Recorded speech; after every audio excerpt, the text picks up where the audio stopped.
United States early voting is underway for several key races. In New York City, the mayoral race has gone past local borders. It's gained nationwide attention over the past few months. CB Cotton has more on early voter turnout there.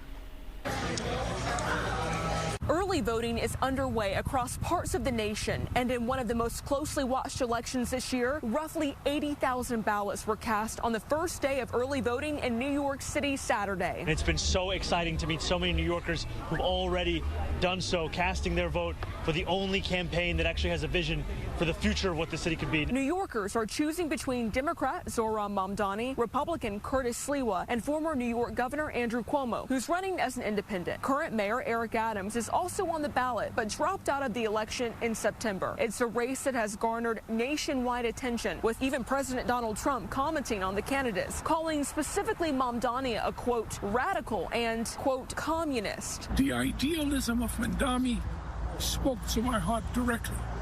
But the bottom line is we can't go on hopes. Across the country, a special election is heating up in California, where voters are weighing in on Proposition 50. The ballot measure would approve a redrawn congressional map and help Democrats have an advantage in the House. Opponents are calling the move gerrymandering. They're going to go and try to draw the district lines in such a way that they get voted in no matter if they work well or not for the American people. So the American people get cheated on this whole thing. Here in the Garden State, people can now cast an early voting ballot through November 2nd in the crucial governor's race. In Garfield, New Jersey, CB Cotton, Fox 9. In other news this evening, police are searching for a motive following a deadly shooting at Lincoln University in Pennsylvania. One person was killed and at least 8 others were injured. It happened late Saturday night as people were celebrating homecoming at the historically black university. Police did make an arrest. This is just the second shooting at a historically black university after 5 people were shot late Friday night at Howard University in Washington, D.C. Following the arrest of their head coach, Chauncey Billups, the Portland Trail Blazers say their only focus right now is to win basketball games. The team is set to play its 3rd game of the season tonight. When asked about Billups' involvement in the massive gambling scandal, this is what Blazers players and coaches staff had to say. Danny, what do you think it says about this team that you guys were able to come out so focused with all that's been going on the last 24 hours?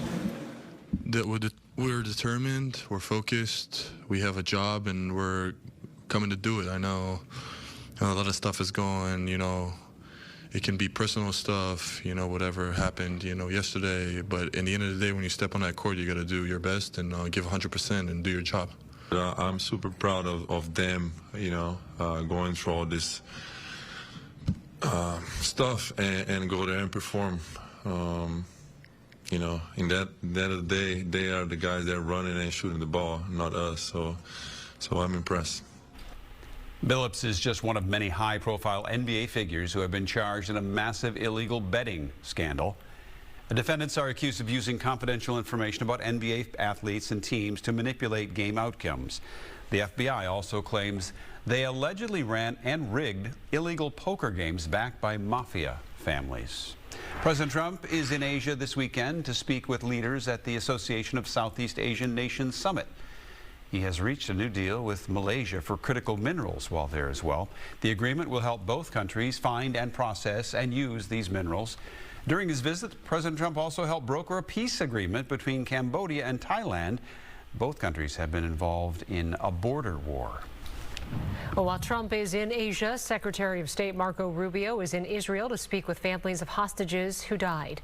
As Fox's Stephanie Bennett tells us, Rubio is hopeful the ceasefire will end the loss of life. The next phase of the ceasefire remains to be seen, and it won't happen until Hamas releases the remaining 13 bodies that Israeli families are waiting for. Before departing Israel, Secretary of State Marco Rubio met with the families of 2 slain U.S.-Israeli hostages. Writing on X, "We will not forget the lives of the hostages who died in the captivity of Hamas. Today I met with the families of American citizens Itai Hen and Omer Nutra. We will not rest until their and all remains are returned." Friday, Rubio toured the Civil Military Coordination Center in southern Israel, where around 200 American troops are working alongside the Israeli military and delegations from other countries to oversee the fragile Gaza ceasefire. The future governance in Gaza still needs to be worked out, but a major focus has been on creating an international security force to help stabilize the Gaza Strip. And Rubio said it will have to be made up of countries that Israel is comfortable with. Plenty of countries that have offered and are interested in participating. I also think it's fair to these countries they need to know what they're signing up for. International groups are still urgently asking for more food and medical supplies in Gaza. Rubio says they're working on getting more aid.